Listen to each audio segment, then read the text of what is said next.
lammiilee Iraanitti waa'ee waraanichaa maaltu itti himamaa jira laata? Waa'een waraana kanaa kan jalqaba gabaafame miidiyaalee biyya alaa kanneen lammiileen Iraan hiree hordofuu hin qabne irrattidha. Gurraandhala 28 ministeerri muummee Israa'el Benjaamin Netanyahuun abbaan irree sun akka lubbuun hin jirre mallattooleen jiru jedhe. Yaadni kun haleellaa waloo US fi Israa'el Iraan irratti bananiin hoogganaa olaanaa Ali Khamenei ajjeefamuu akeeke. Lammiileen Iraan miidiyaa biyya keessaa hordofan ammoo callisa keessa turan. Onni biyyattii du'a Khamenei hin amannes hin haallesi. Chaanaaliin mootummaa Iraan irratti namni oduu dhiyeessu tokko hordoftoonni akka isa amanan odeeffannoo haarawaa mootummaas akka amanan gaafate. Khameneiin ajjeefameera isa jedhame oduu bu'uura hin qabne booda ifa ba'uudha jedhee busheesse. Garuu kun halkan tokko caalaa hin bulle. Ganama itti aanu miidiyaan biyyaalessa Iraan du'a Khamenei gabaase. Sa'aatiiwwan muraasa dura immoo pirezidaantiin US Donald Trump miidiyaa hawaasaa irratti du'a Khamenei labseera. Erga waraanni kun eegalee lubbuun lammiilee Iraan 1,200 ta'an galaafateera jedhamuu fi Libaanosii fi biyyoota galoo galaanaatti bal'ate ilaalchisee Doctors Without Borders gabaasutti surrii fi uggurri chaanaloota lammiileen Iraan wayita waraanaa fi jeequmsa kana addunyaarraa akka adda citan taasiseera. BBC'n gabaasota waraana torbaan jalqabaa miidiyaa biyyaalessaa Iraan hordofanii kan xiyyeeffate miidhaa namoota nagaarra qaqqabeedha. Kan biraan haleellaa isaaniin miidhaman xiyyeeffannoo xiqqaa kenne. Miidiyaaleen biyyoota lixaa keessaa darban maddeen oduu afaan Paarshiyaa kan BBC Paarshiyaa dabalatu biyyattii keessaa akka hin gabaasne dhorkamaniiru. Waltajjiin odeeffannoo mootummaa irra jireessi TV fi raadiyoo yoo ta'u marsariitiin Instagraamii, Telegiraamii fi Feesbuukii gubbattis yaada isaanii ni qooda.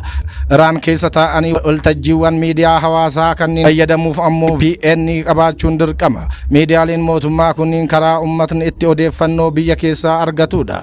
Keessumaa wayita intarneetiin adda citu seenessa dhiibuu barbaadan qabu. Jataa dhaabbata namoomaa kan ta'an Mansaan Almaardaanii injifannoo argachuuf waraana cimaa qabaachuu himu.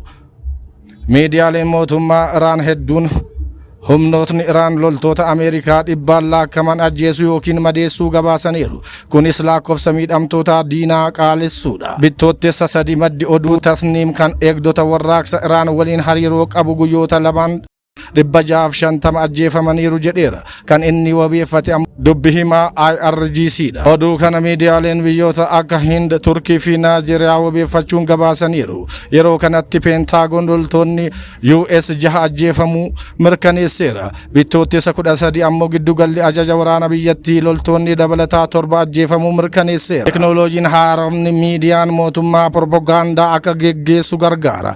Maxxansa Feesbuukii gubbatti Press TV'n inni afaan Ingiliffaa viidiyoo gamoo ibidditti qabatee fi aarri keessaa ol ba'u maxxansee ture. Booda haqameera. Barreeffamni viidiyoo kana jala kaa'ame Bahreenitti haleellaa Iraan booda gamoo guddaarra aara bahu jedhee jira. Viidiyoon kun wayita sirriitti qoratamu wantoonni hin fakkaanne mul'ataniiru. Fakkeenyaaf konkolaataan lamaan wal keessa jiru. Kun viidiyicha dhugaa akka hin taane kan AI'n hojjetame akka ta'e akeeka. Olola waraanaa keessatti qabiyyee AI'n qophaa'e fayyadamuun haaraa miti. Miidiyaaleen mootummaa gurguddoo 4GD fayyadamuun isaanii nama rifaasisa jiru. Director Institute Strategic Dialogue Brett Sheefer UK keessatti argamu. Miidiyaan mootummaa Iraan irra deddeebiidhaan diipfeekii fayyadamuun miidiyichi waraana ilaalchisee wanti gabaasu dhugaa akka hin qabne agarsiisa. Akkuma gabaasa AI waa'ee waraana miidiyaa hawaasaa eessaa akka dhufe ifaa miti jedha. Haa ta'u malee erga waraanni kun jalqabee BBC'n fakkeenyota biroo suuraa AI kanneen miidiyaaleen mootummaa seeneffama isaanii dabarfachuu fi qoodaman argeera. Fakkiin kun baay'een isaa baay'ee dhugaarraa kan fagaatanii fi dogongorsuuf osoo hin taane ulfinna kennuuf kan yaadamedha.